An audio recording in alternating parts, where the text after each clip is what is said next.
So I don't have a PowerPoint presentation, but there is a handout that should be circulating, I hope, and I hope there are enough copies of it. On the handout, you have mainly examples or citations from people I'm going to quote from.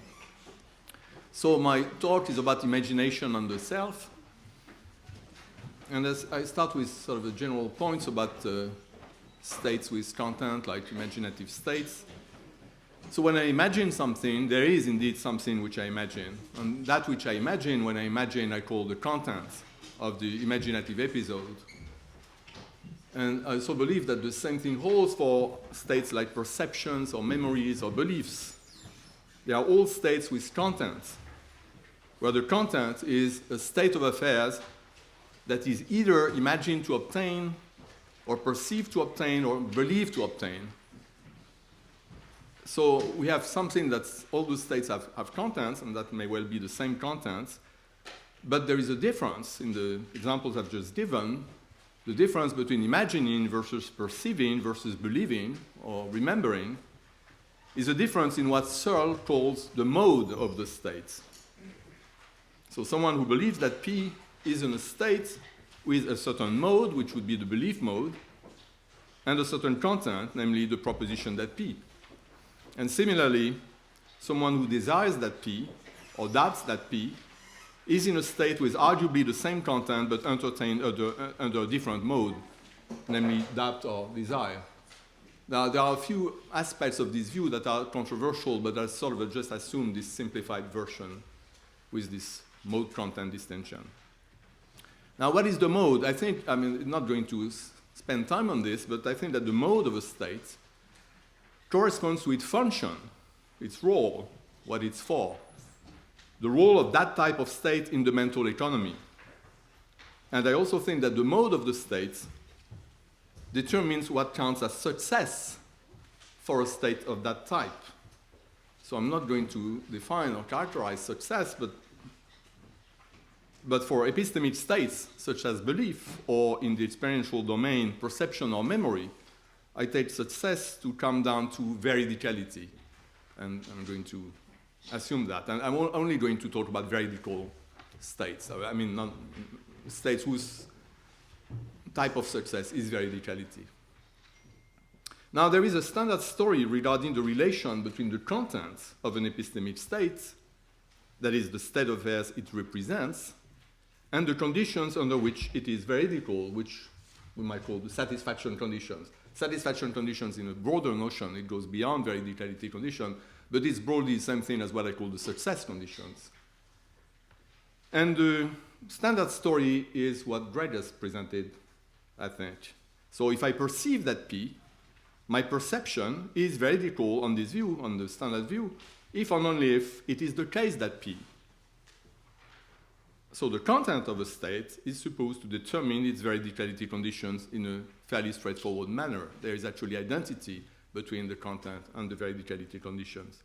A state represents a given state of affairs, that's the content of the state, and the state is veridical if and only if the state of affairs actually obtains. So that's a simple story, but I don't think it's absolutely right. I think we should actually, that maybe that's what you had in mind, Jérôme, in your last question. I think we should draw a distinction between the content and the veridicality conditions. And the reason why we should distinguish them is that I think the veridicality conditions, or more generally the success conditions or the satisfaction conditions of a given state, depend both on its content and on its mode. So that's the sort of view I hold.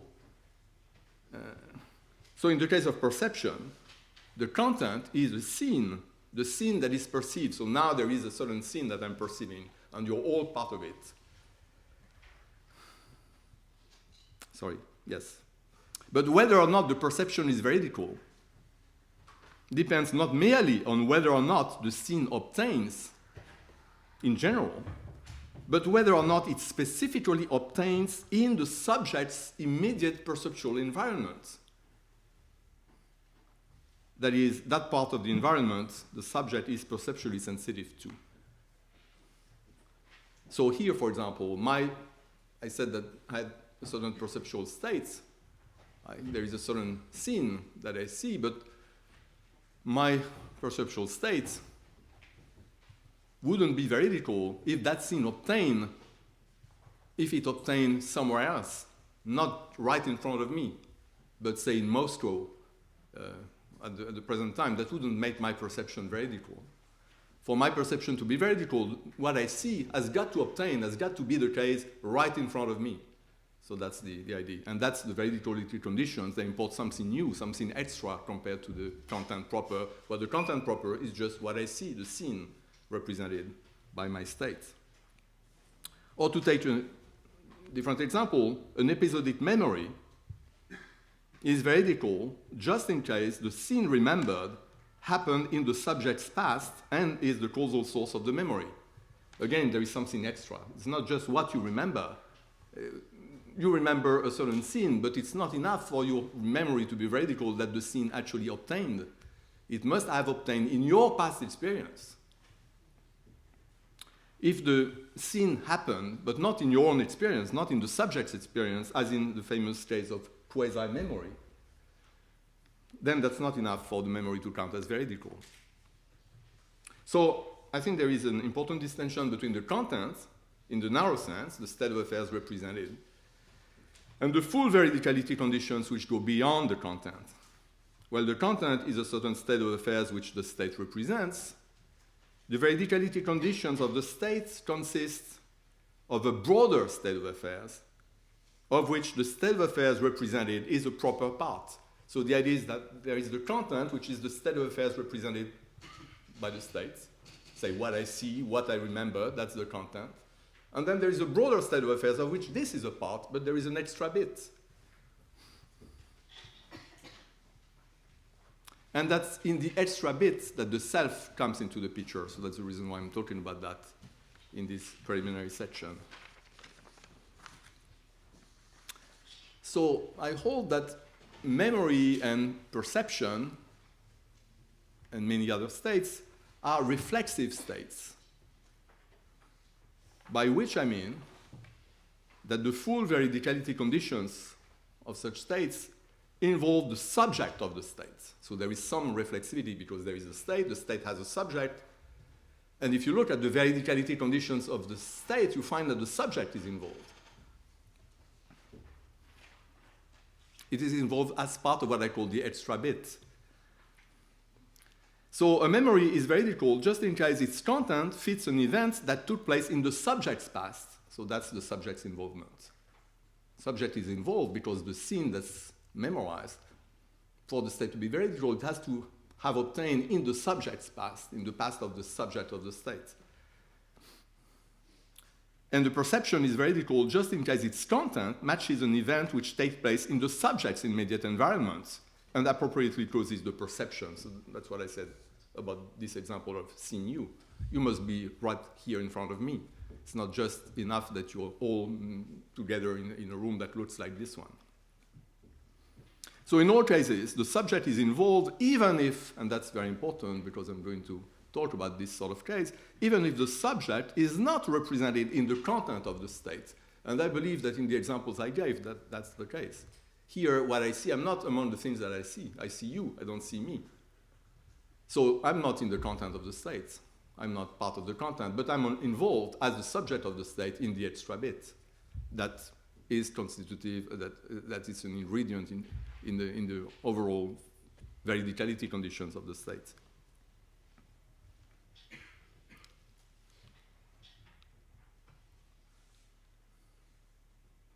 So in general, I want to say that the mode of the state is what determines a certain relation R that has to hold between the subject of the state and its content, and the content of the state. So that's the general schema that works for what I call reflexive states. So when the state is reflexive, let me use the blackboard.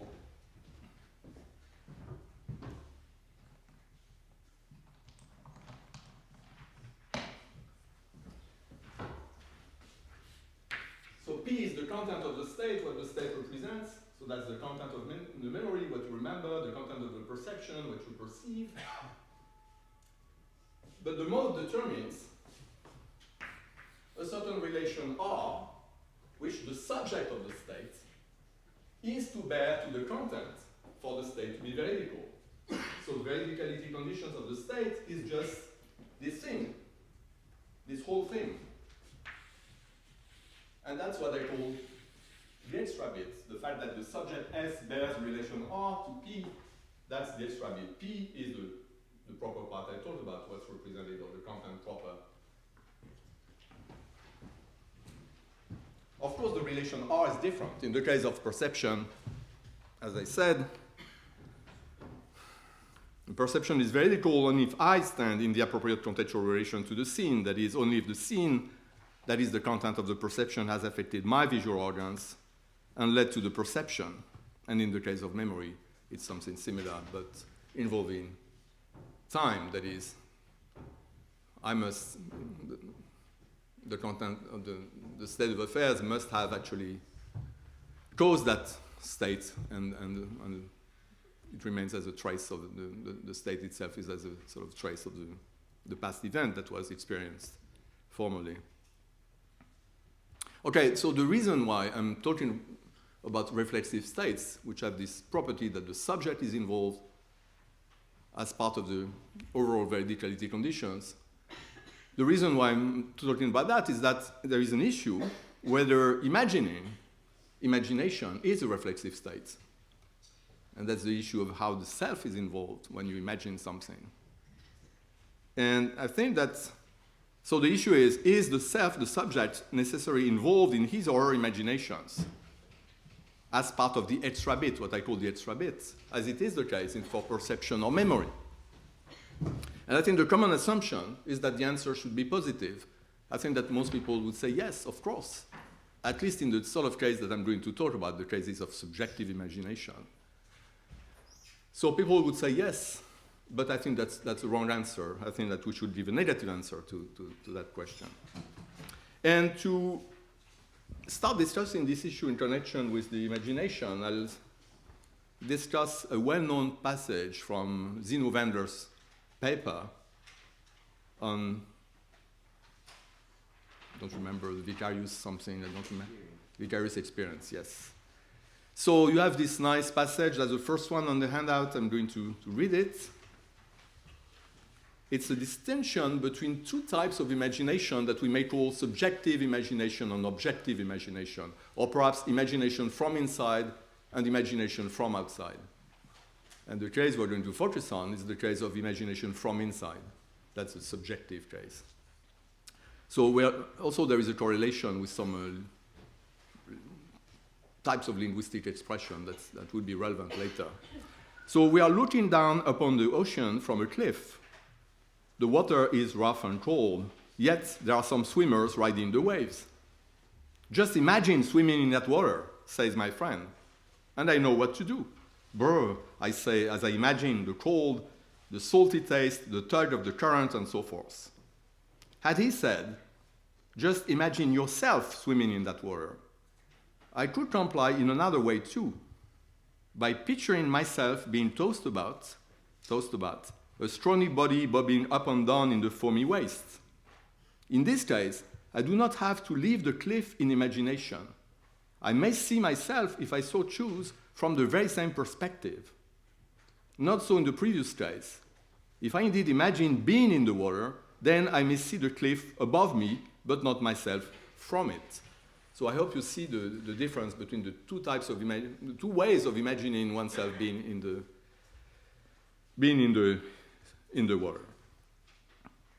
Now, these cases, I call them the subjective case and the objective case of imagination. There is something quite parallel in the case of episodic memory. And one of the things, the very interesting things that Wendler says about those cases is that these two cases, they are really not on a par. Because the objective case, the case in which the subject sees himself as an object, like the case in which the subject imagines that he himself is one of those swimmers that he sees. This case, the objective case, according to Wendler, is a special case of the other type of case, of the subjective case. That means basically all imagination, the two cases are both subjective. But what we call the objective case is the case in which, in addition to what's going on in the other case, there is something more that's going on. So, in Wendler's example, the objective case is the case in which the subject imagines seeing himself in the water. So the subject is, in this scenario, actually seeing several people swim in the water over there. And the objective imagination, the objective way of complying with the request, imagine yourself being in that water, the objective way is to imagine that instead of simply seeing those people, you actually see those people and yourself among them, or you see those people, but you are yourself one of them. But again, as Wendler says, the perspective is always from the cliff. It's from the cliff that you're looking at the swimmers and seeing them. And in your imagination, you're again seeing them again from the cliff, but you happen to be one of them. So in that special case, the subject plays two roles at the same time. He's not only the experiencer, the person from whose point of view the scene is seen, but he's also an object in the scene. So in that sort of imagination, the subject is both the person from whose perspective the scene is seen or imagined, and is also an object in the scene. And this duality enables the subject to look at himself or herself from an external third-person point of view. In contrast, the so-called subjective case, the case with which Wendler actually starts in his quotation, is the case in which the subject only plays the role of the experiencer. That is, in that case, and to read it again, just imagine swimming in that water, and I know what to do. Brr, I say, as I imagine the cold, the salty taste, the tug of the current, and so forth. That's what's imagined here, is the cold, the salty taste, that sort of thing. So I would say that here the subject is not an object, an aspect of what is represented. What is represented is only those things that I just listed, the cold, the salty taste, the tug and the current. What's represented is really what it's like to be in the water. But the subject itself, as a swimmer, as an individual, is not represented, as it is in the other case, when we imagine that among these people you see, there is yourself. One of them is yourself. In this case, what you're imagining is, say, several people, including yourself, swimming in that sea. That's what you see. You imagine that the content of that visual scene that you're not seeing, but merely imagining. So there is this distinction between two cases. In one case, the subject is actually represented as an object in the content of the imagination, not in the other case. But in both cases, the subject is the subject, that is, the experiencer, the person whose perspective is relevant to what's being imagined. Everything is imagined from the subject's perspective, but in addition, the subject may or may not be represented in the content of what's imagined.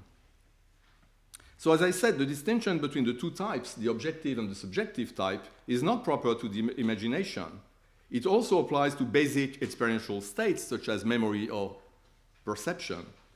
So in the case of memory, terminology that's used is different. People talk about things like field memory or versus observer memory, but that's really the same, I think, the same distinction. So for memory and perception, I said that the subject is involved in the veridicality conditions via the mode which imposes a certain relation R between the subject and the content.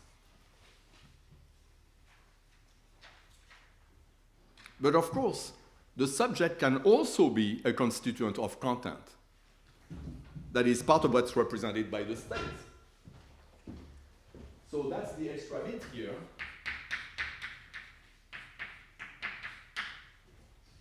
That's the content proper, the P, and the subject is always involved, at least if the state is a reflexive state. The subject is always involved as part of the extra bit. The subject must bear If the state is veridical, that means that the subject bears a certain relation R determined by the mode to the content of the state. But there are two possibilities with respect to the content itself. The subject may actually be represented as part of the content, or it may not. And these two cases correspond to the objective and the subjective case. So all those cases are subjective in the sense that the subject is always involved by the mode, but the subject may or may not be represented in the content. And that's the distinction that Vendor draws between the two cases. So to say that the subject is represented in the content is to say that it's represented as object. Here I'm using the Wittgenstein's terminology. There is also, that's again the same distinction, I believe. Wittgenstein's distinction between two ways of apprehending the self as object or as subject. So let's use his example. I look into the mirror and I see myself with a bump on the forehead. I think that's one of his examples. In this case, that's a clearly objective case. I'm represented, I'm there in the content of what I see. What I see is myself with a bump on the forehead. So the subject is indeed represented in the content. At the same time, of course, the subject is involved as the subject of the perceptual state, the person who's perceiving. That is, that person who has to be suitably related to the represented scene for the state to count as veridical. The subject is both the seer and the CE in this case. You notice that there is in English a word that has only 5 letters and 4 of these letters are E's. So that's CE.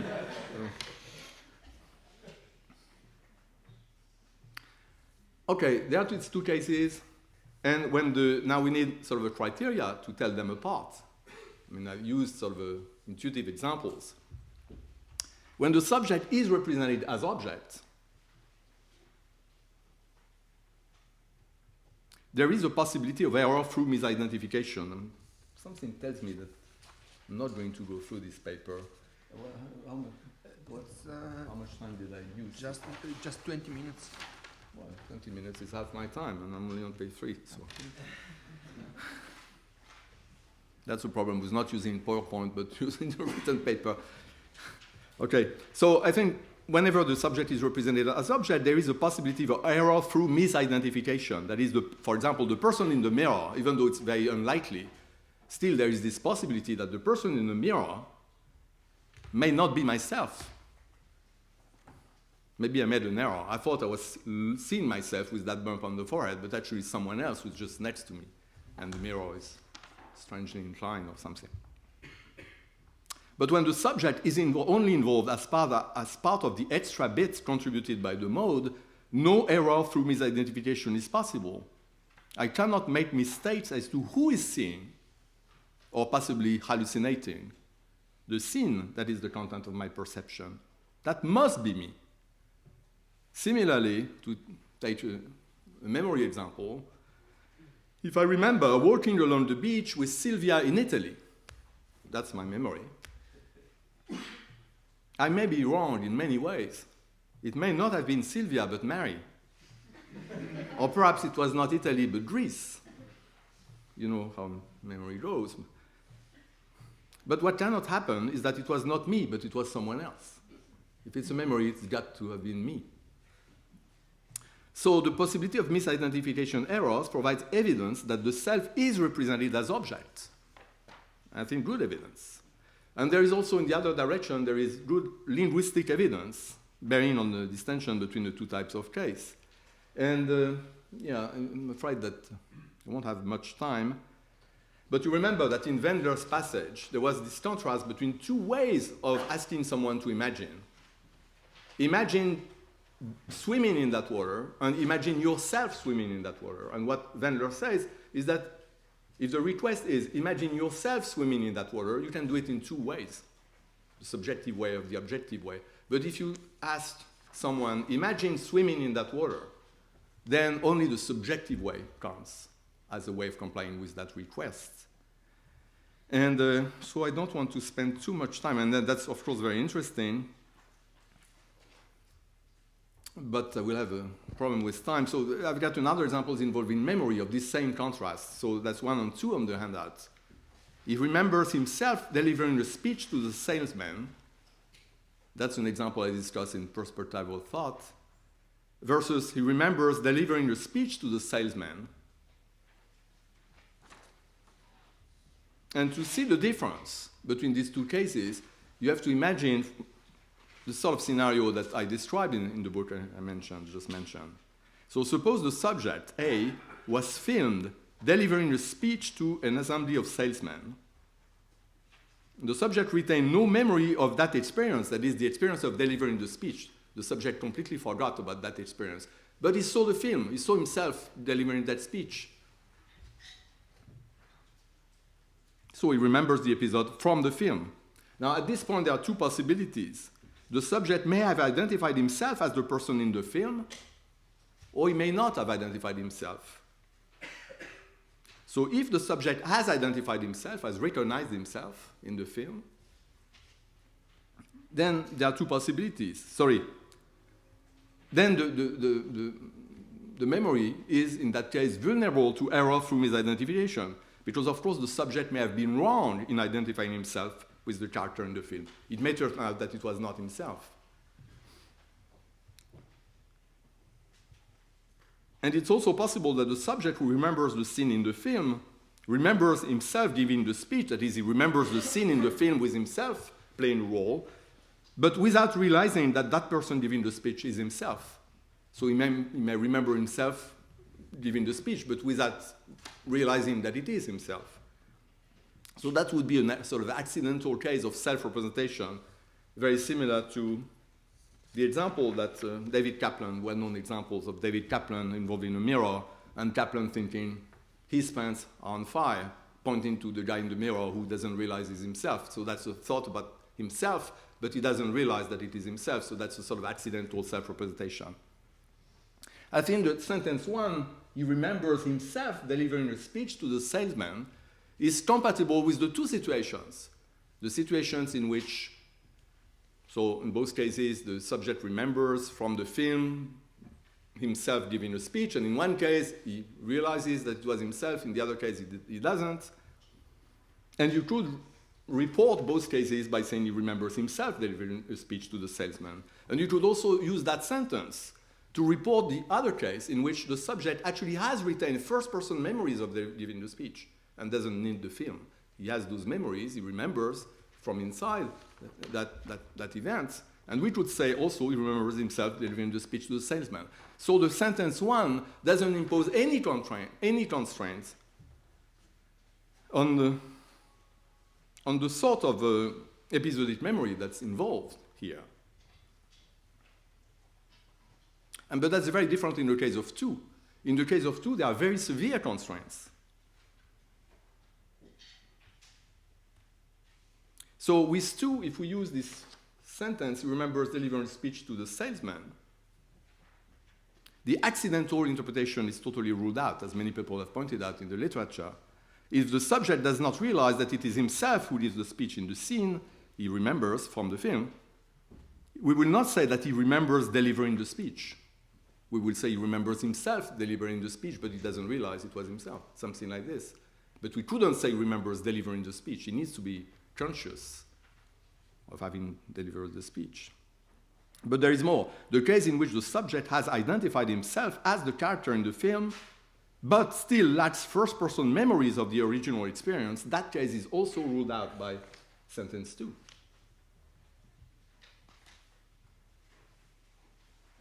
We would not say he remembers giving a speech to the salesman if what he actually remembers is seeing in the film the character who he takes to be himself delivering the speech to the salesman.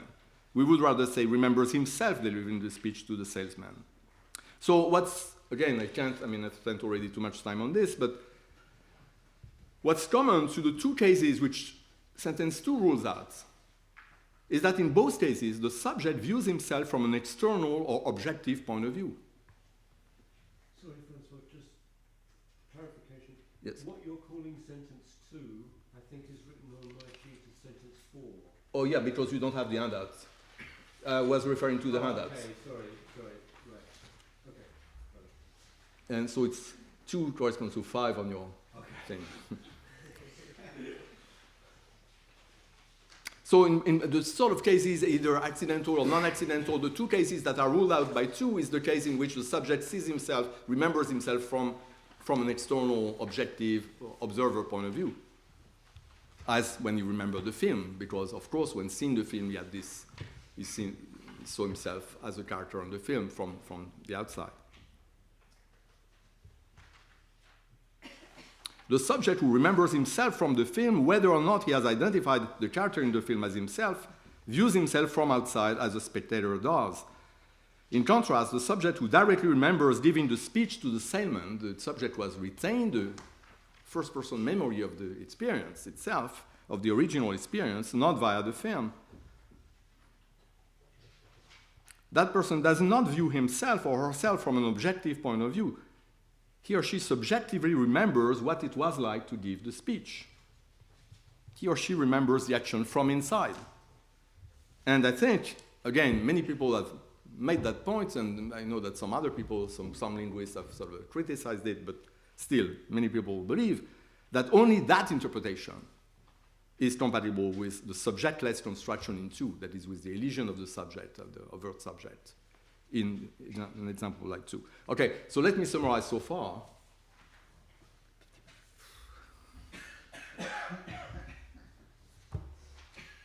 For the imagination, just as for episodic memory and perception, there is an important distinction between the cases in which the subject is only involved as subject, that's the subjective case, and the cases in which the subject is also represented as object from outside, in which case the subject actually plays two roles, she's both subject and object. And there are different tests for telling apart, so one linguistic test and another one that uses immunity to error through misidentification. Okay, now, from what I just said, it seems to follow that the self is actually involved as part of the extra bit, as much in imagination as it is involved also in perception and memory. It seems to be very similar. The subject is involved as subject, as part of the extra bit, whether or not additionally it is represented as object in the content of the state. So that's what seems to be the case from the examples I gave. And if that's right, then imagination comes out as a reflexive state, on a par with perception or memory. That means that there is some relation, or in the case of imagination also, between the subject and the content. And indeed, the idea that imagination also is a reflexive state is a view that some people hold. So on the handout, you have the quotation from Walton saying exactly that. He says, is imagining from the, we're focusing on the subjective imagination from now on. So we don't have to worry about the case in which the subject is both present as subject and as object. We are looking at the case in which the subject is present as subject, the pure case, the sort of the subjective case. And we are asking, is the subject involved in this case? It seems that obviously yes. It seems that there is really no alternative. So that's what Walton says here. He says, is imagining from the inside necessarily imagining about oneself? Yes, I take it. To imagine seeing a rhinoceros, or maybe a rhinoceros, I don't know, is to imagine oneself seeing a rhinoceros, not just to imagine an instance of rhinoceros seeing. Okay? And Walton points out in the rest of the passage that this is very much like memory. To remember giving a speech is to remember oneself giving one, not to remember an instance of the speech being given. And of course, I fully agree as far as memory is concerned. One can only remember one's own experiences.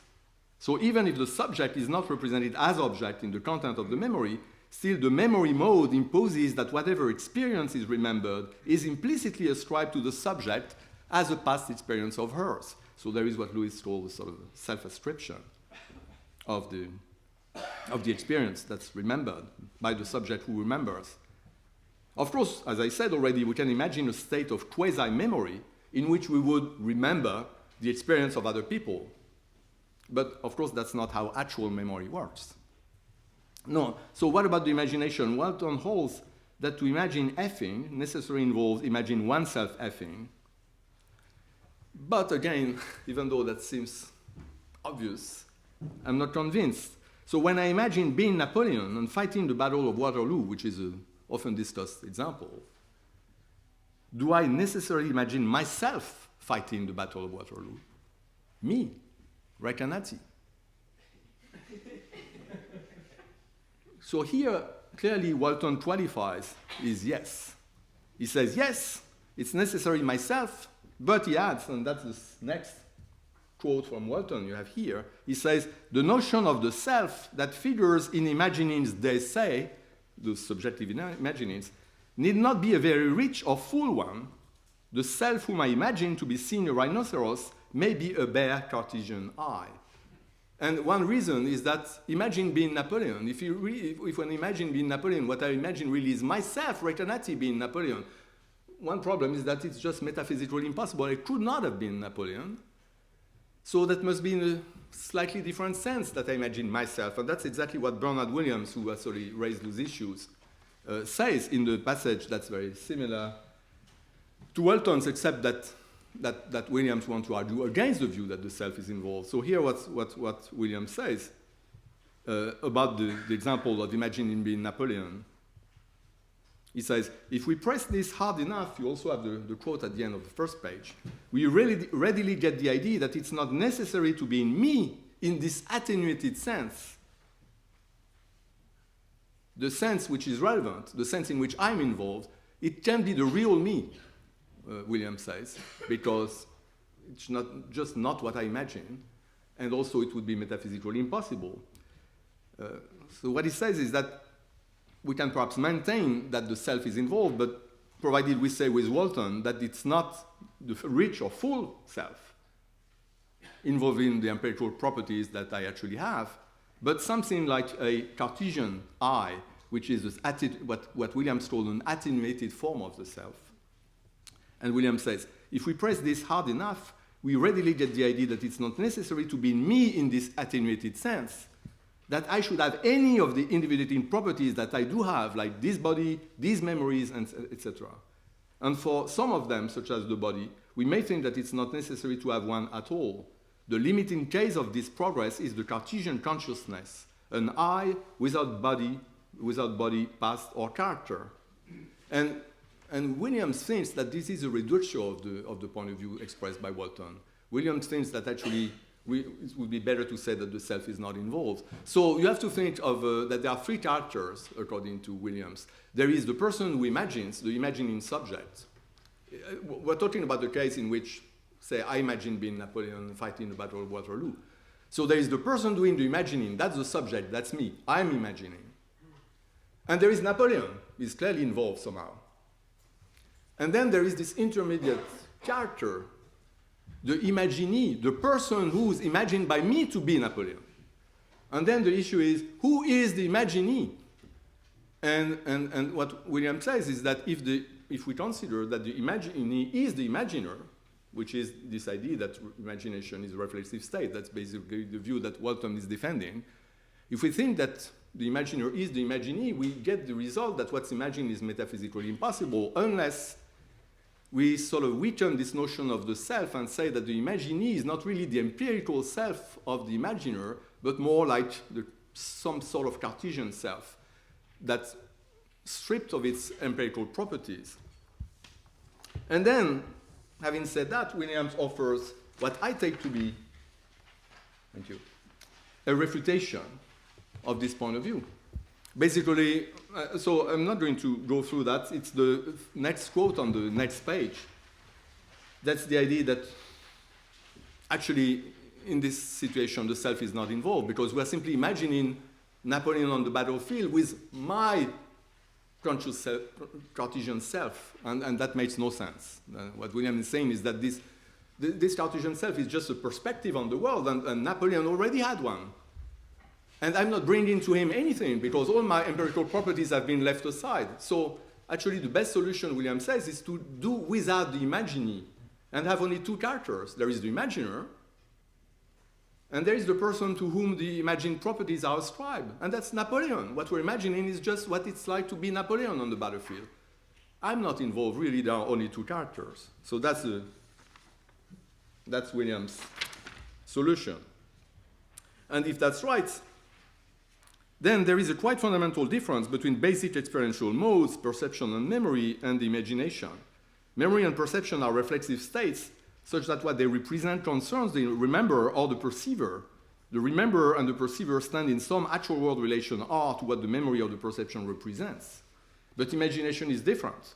What it represents need not concern the imaginer. So while in imagination, perception, or memory, I automatically and implicitly self-ascribe the property of being R-related to what is represented, in imagination, no R relation to the imagined scene is imposed by the act of imagining.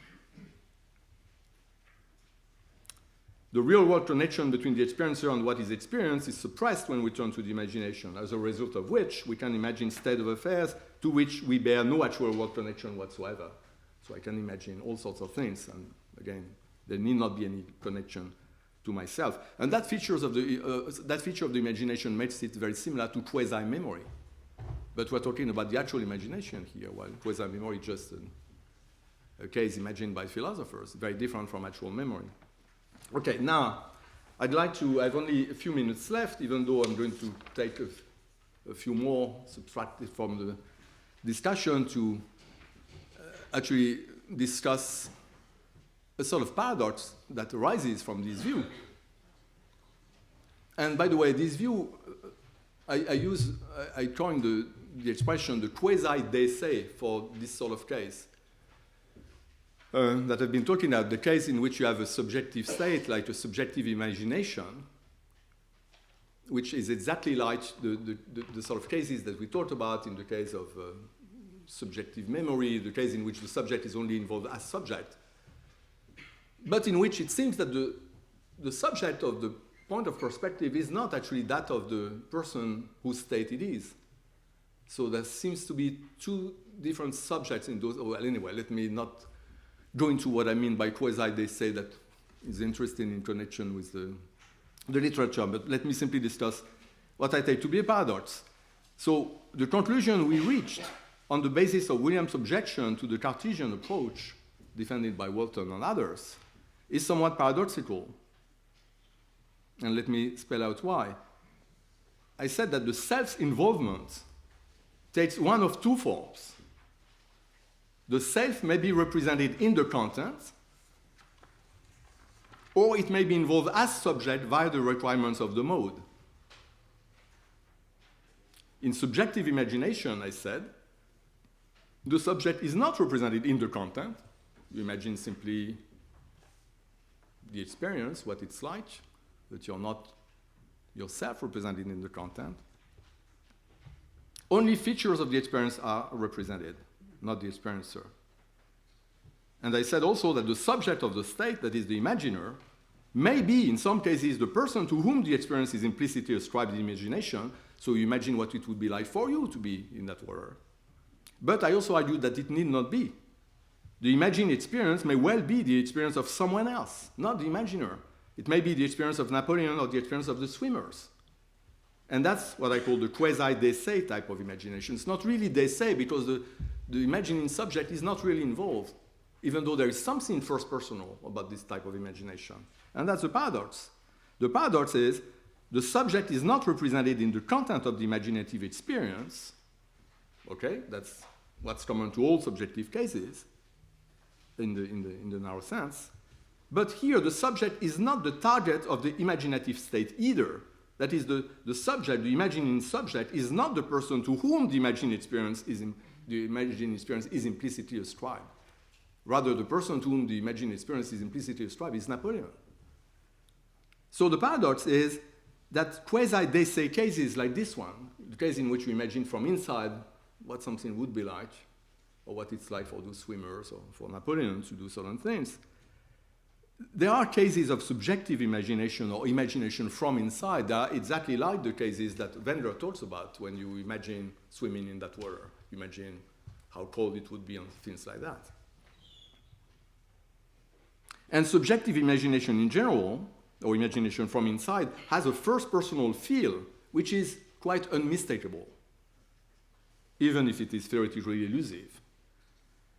And my question now is, in the last couple of minutes, what is this first-personal feel? If the subject is not involved at all, neither in the content nor in the extra bits, which is what I'm saying now. I'm saying that the imagining subject is not there at all in some cases, namely the décès cases. And that shows that imagination by itself, qua mode of, does not impose an R relation between the subject and the content. Any theorist who, like myself, allows for the existence of quasi-DC cases like this owes an explanation of why subjective imagination has the first personal feel it undoubtedly has. And so I'm going to go very fast, but it's also a very intuitive explanation, I think, so it doesn't, one doesn't need to, no, that's okay, I'm almost done. Yeah, sure, yeah. So I think the explanation should take the following form. I spoke of perception and memory earlier as basic experiential states. And the reason to speak that way is that I think that there are states that are not basic in that sense, and what I have in mind is precisely the imagination. Imagination is not basic. It has a secondary or derived character. That strikes me as absolutely obvious, but maybe not everybody would agree. So I think that imagination is not even something homogeneous. There are many different things under the imagination. But imagination in general should be construed as a simulation of a primary state. So the primary states are possibly the basic states. Well, that's really not exactly true, but okay. So we have to think of imagination as always having a secondary character. It's always the simulation of something else. It's not like perception or memory, which are basic states. And indeed, the primary states that imagination simulates may be a perception, maybe a memory, maybe a belief, a desire, an intention, an action, an emotion, whatever. And it may also be a complex state with such states as constituents. Now, all these states, whether simple or complex, I think can be simulated in imagination. Now, the important thing, which provides the key to my solution to this apparent paradox, is that reflexive states themselves can be simulated. Indeed, I've just given examples on my list. Some of the states are reflexive states. Reflexive states can themselves be simulated, and I take it that's what the quasi-DC is. The quasi-DC is the simulation of a reflexive state. So the first personal character of quasi-DC states, which is paradoxical because in those states, it seems that the subject of the state is not there in the content, it's not there in the extra bit. Where is it if it's first personal? Indeed, it's not there, but the whole state, the quasi-DC state, is the simulation of a reflexive state. And at the level of the reflexive state that is being simulated, there is the reflexivity. That is, the subject of the reflexive state is there in the veridicality or whatever success conditions of the state. It's involved in the extra bit, but that's at the level of what is simulated. If you look at the imagination state itself, which is the simulation of the other state, at the level of the imagination state, you don't have the reflexivity because the subject, the imagining subject, is not there in the... Again, you find the reflexivity at the prior level, and because the reflexivity and the first personal character are closely tied together, that gives the first personal feel to the state that is the simulation of the reflexive state. So that's basically my solution, and the paradox evaporates. Thanks, and stop here.